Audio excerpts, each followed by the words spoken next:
రేపటి నుంచి ఈ నెల 26 వరకు 12 రోజుల పాటు జరిగే సరస్వతి పుష్కరాలకు కాళేశ్వరం క్షేత్రం ముస్తాబైంది.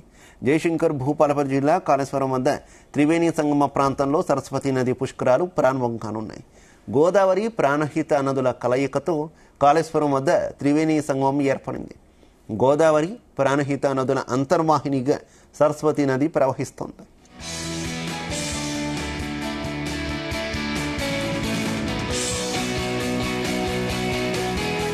ఇక కాళేశ్వరం వద్ద త్రివేణి సంగమంలో రేపు ఉదయం 5:40 సరస్వతి పుష్కరాలు ప్రారంభం కానున్నాయి. పీఠాధిపతులు గురు మాధవానంద సరస్వతి స్వామి, మాధవానంద స్వామి చేతుల మీదుగా ప్రారంభం కానున్నాయి. భక్తులకు ఎలాంటి అసౌకర్యాలు కలగకుండా అధికారులు ఏర్పాట్లు చేశారు. భక్తులకు మెరుగైన వసతులు కల్పించేందుకు గోదావరి ఒడ్డున 40 కాటేజీలను ఏర్పాటు చేశారు.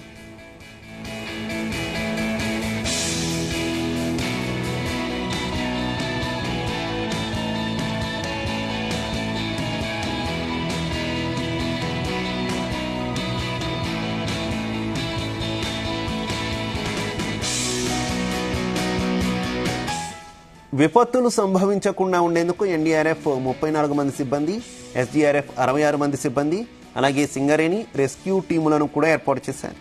మల్టీ జోన్ 1 నుంచి సుమారు 3500 మంది పోలీసులు విధులు నిర్వహించనున్నారు. 200 సీసీ కెమెరాలు, డ్రోన్ కెమెరాలతో కంట్రోలింగ్ సిస్టమ్ అనుసంధానం చేయనున్నారు. భూపాలపల్లి ఆర్టీసీ డిపో నుంచి 70 ప్రత్యేక బస్సులు, 47 సర్వీసులు, రోజుకు 130 ట్రిప్పులు, మొత్తం 14 పార్కింగ్ స్థలాలు, 7 హోల్డింగ్ పాయింట్లు ఏర్పాటు చేశారు.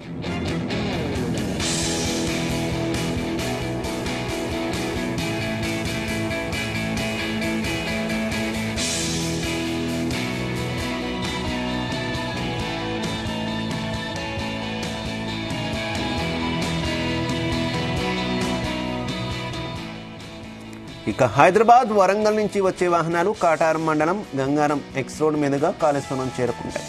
అలాగే మహారాష్ట్ర, ఛత్తీస్గఢ్, నిర్మల్, ఆదిలాబాద్, ఆసిఫాబాద్, మంచిర్యాల నుంచి వచ్చే వాహనాలు సిరోంచా మీదుగా కాళేశ్వరం చేరుకున్నాయి. పుష్కర పనులను దేవాదాయ శాఖ ప్రిన్సిపల్ సెక్రటరీ శైలజారామయ్యర్ దగ్గరుండి పరిశీలిస్తున్నారు.